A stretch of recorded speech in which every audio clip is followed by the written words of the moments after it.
සුබ දවසක් සියලු දෙනාට. අද මම ඔයගලන්ට අරන් එනවා ටිකක් වෙනස් වර්ගයේ වීඩියෝ එකක්. මේකෙදි සාමාන්‍යයෙන් ඕගොල්ලෝ දැකලා තියෙනවා ටැංක් එකකට වතුර පිරෙන විදිහ, ඒක මේන්ටේන් වෙන විදිහ. මේක ටිකක් වෙනස් දෙයක්. මේක ටිකක් ඩෙන්සිටි එක වැඩි, ඒ වගේම මිලිමීටරයක ප්‍රමාණයකට ලෙවල් එක මේන්ටේන් කරන්න පුළුවන් ටිකක් වෙනස් දෙයක්. අපි යමු වීඩියෝ එක බලන්න. හොඳයි, ඕගලන්ට බලා ගන්න පුළුවන් සාමාන්‍යයෙන් ටැංක් එකක් පිරෙන්න පාවිච්චි කරන්නේ ටෝට් ස්විච් එකක්. එහෙම නැත්නම් ලෙවල් සෙන්සර් එකක්.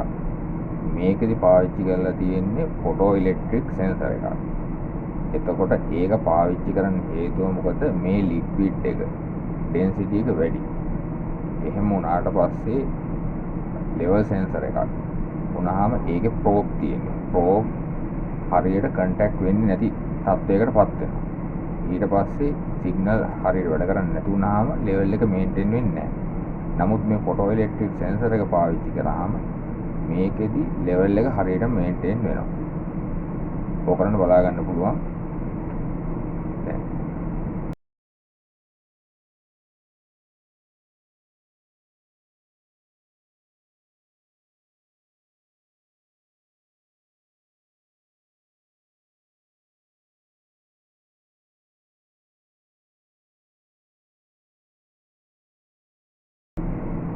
මේ ෆොටෝ ඉලෙක්ට්‍රික් සෙන්සර් එක ගත්තාම වයර් වලින් සම්බන්ධ කරලා තියෙනවා එක යුනිට් එකකට.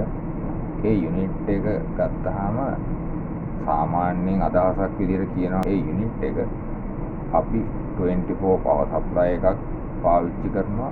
ඊට අමතරව එන සිග්නල් එක රිලේ එකකින් අවුට්පුට් එක දෙනවා. එතකොට මේ දෙකම එකම යුනිට් එකකින් කරන නිසා තමයි මේ යුනිට් එක පාවිච්චි කරලා තියෙන්නේ.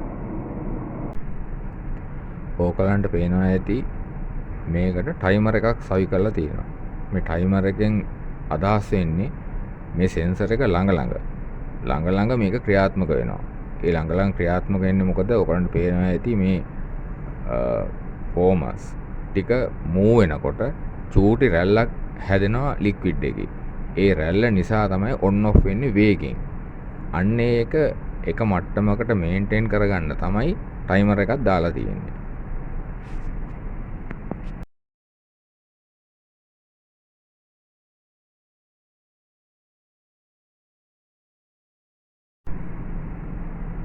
මේ ක්‍රියාකාරීත්වයට ටයිමර් එකක් නැති වුණොත් එහෙම සොලනොයිඩ් එක, ඒ කියන්නේ වෑල් සොලනොයිඩ් එක සහ වෑල් එක මේක වේගෙන් ඔන් ඔෆ් වෙන්න පටන් ගන්නවා.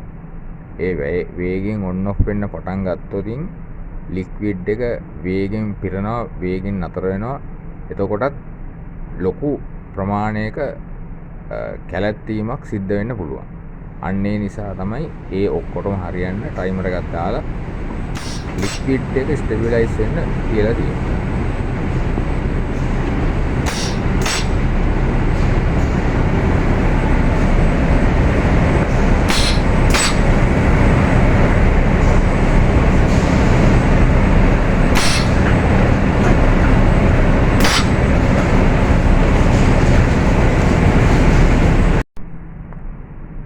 ඕකලන්ට බලා ගන්න පුළුවන් මේ ලික්විඩ් එකේ ලෙවල් එක මැනුවලි මේගොල්ලෝ සවි කරලා තියෙන පොඩි ලෙවල් එකක්. ඒ ලෙවල් එකෙන් බලා ගන්න පුළුවන් කොහොමද මේකේ මට්ටම තියෙන්නේ කියලා. ඒ කියන්නේ පොඩි ප්ලේට් කෑල්ලක් තමයි සවි කරලා තියෙන්නේ. ප්ලේට් කෑල්ලේ ගෑවෙන නොගෑවෙන උඩ මට්ටමින් ගෑවෙන නොගෑවෙන මට්ටමට තමයි මේගොල්ලෝ මැනුවල් මේක ඇඩ්ජස්ට් කරලා තියෙන්නේ. ඒ කියන්නේ ඔටෝ මේ සිදු ක්‍රියාකාරීත්වය සිද්ධ වෙනවා. ඊට අමතරව ෆිසිකලි මේගොල්ලන්ට බලා ගන්න පුළුවන් විදිහට, ඔපරේටර්ස්ලාට බලා ගන්න පුළුවන් විදිහට මේක එක ලෙවල් මෙකැනිසම් එකක් හයි කරලා තියෙනවා. එතකොට ඒකෙන් බලා ගන්න පුළුවන් ඔය තියෙන ලෙවල් එක මිලිමීටරයක්වත් වැඩිපුර ආවනම් ඔය ප්ලේට් කෑල්ල සම්පූර්ණයෙන් වැහෙනවා. අන්න ඒ ගානට එතකොට සෙන්සර් එක ඇඩ්ජස්ට් කරලා යුතුයි. හොඳයි, ඕකලන්ට දැන් අවබෝධයක් එන්න ඇති ලෙවල් එකක් මේන්ටේන් කරන වෙනස් ක්‍රමයක්. එතකොට මේකට ඇත්තටම අපිට ගන්න බෑ ටෝට් ස්විච් එකක්. ප්‍රෝබ් සෙන්සර් එකක් ගන්න බෑ. එතකොට දැන් මේකෙදි අරන් තියෙන ෆොටෝ ඉලෙක්ට්‍රික් සෙන්සර් එකක් සහ ඒකට අදාළ කරන උපාංග ටිකක් ලොකු සර්කිට් එකක් නැහැ මේකේ. නමුත් මේ දේ මට අවශ්‍ය වුණේ ඕගලන්ට මෙහෙම දෙයක්ත් කින් කරන්න පුළුවන් මිලිමීටර එක ප්‍රමාණයකට මේන්ටේන් කරගන්න පුළුවන් ටැංක් එකක් ලෙවල් එකක්. හොඳයි, ඕගලන්ට මේ වීඩියෝ එක සම්බන්ධයෙන් ගැටලුවක් තියෙනවා නම් කමෙන්ට් කරන්න පුළුවන්. එහෙනම් යාළුවොත් එක්ක මේක ෂෙයා කරගන්න, සබ්ස්ක්‍රයිබ් කරන්න. එහෙනම් ගිහින් එන්න. සුබ දවසක්.